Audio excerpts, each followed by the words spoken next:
Yeah, it was good for us to get a win. I think it was a good game for us. I thought the first we played a little slow, but after that I thought we got a lot better, especially in the second we played a lot faster, and good win for us. Quite the interesting lineup for the Nashville Predators today. Matt Irwin playing as a winger. Cody McLeod getting dressed as well. Matt Donovan called up from the Milwaukee Admirals to play on defense. And hey, missing Kevin Fiala, Ryan Hartman traded away. Mikael Granlund, Wayne Simmonds not here yet, so you got to play what you can play. Basically, if you were able to dress and you were healthy for the Nashville Predators, you played in this game, a 3-2 overtime shootout over the Connor McDavid-less Edmonton Oilers. It's a good way to bounce back after that dismal loss to the Colorado Avalanche, that 5-0 shutout. Hey, they got the 2 points. It wasn't always pretty, but they did it.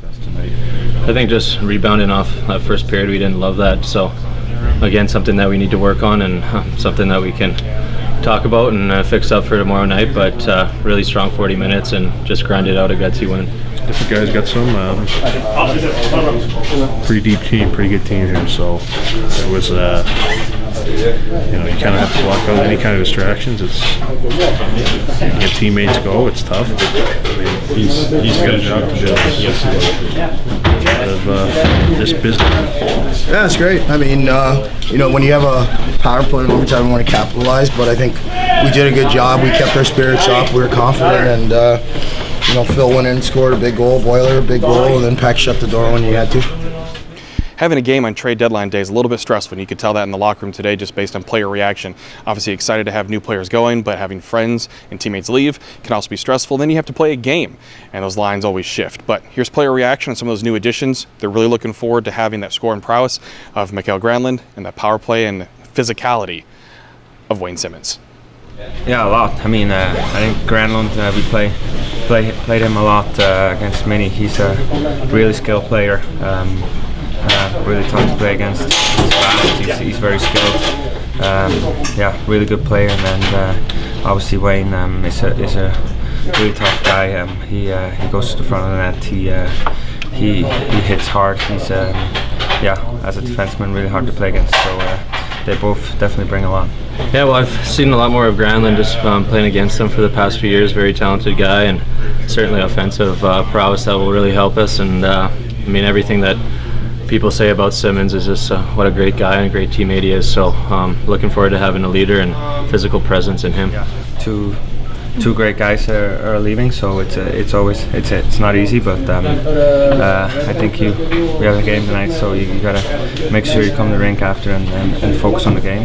And it's part of hockey, and every year it happens kind of that way, but obviously it's never easy. You're close with your teammates, but that's part of it. Well, I mean, it's a couple of different pieces. Wayne provides a big presence and a net front presence, and capable of scoring goals as he has been his whole career. Even this year, he still has 16 or 17 goals. He's still on a good clip there, and Granlund coming in, I think, just provides a guy with just a little bit more experience and a little bit, at this point, more offensive touch to his game.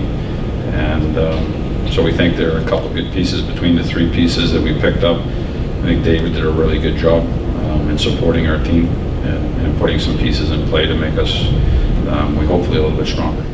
Brian Boyle, what a snipe in the shootout, went top shelf. Here's what I had to say about getting ready for a shootout goal. Yeah, I thought I was going to do that, and I just had to make sure. And that was there the whole way. That was my intention going in, and so I did. Yeah. Matt Irwin to the wing.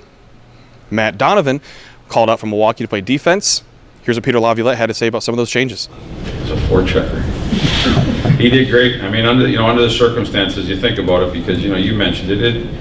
When things like that do happen, it becomes noise inside the room, and all of a sudden we're throwing Matty I up there on a couple shifts on the wing. I thought he did great. He played a lot of defense and he did a good job, but he took some shifts up there. Donovan jumping in, so it was a good team win. It wasn't, that team is kind of hunkered down, a lot of structure, and it makes it difficult to just freely move up and down the ice. So under the circumstances of the day and some of the players that were just not in the lineup for different reasons. It was a good 2 points, and we'll go on.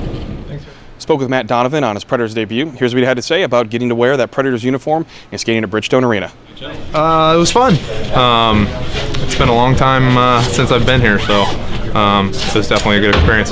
It's awesome, and I loved all the country music, so it was good. Obviously, Milwaukee has done an excellent job of preparing players for their call-up to the NHL. Matt Donovan is no different. Playing big minutes down there in every situation, and being a leader down there as well, definitely helped me prepare for this game, and hopefully I can keep it rolling. It was just doing the right things every day, and having a good mindset, and coming in and being confident. And on a stressful day like trade deadline day, it's important for other players in the locker room to help a called-up player get acclimated to it. Matt Donovan had that with his Nashville Predators teammates. No, it was crazy, but all the guys are great. They realize it's tough to jump in like that, so they help you as much as they can. And that does it. Nashville Predators are victorious 3-2 in the overtime shootout over the Edmonton Oilers. Up next, they travel St. Louis, Winnipeg, and Minnesota. And hey, Penalty Box Radio will be there in Minnesota this weekend for live coverage because, hey, it's time to go to Nashville North. This is Justin Bradford of Penalty Box Radio.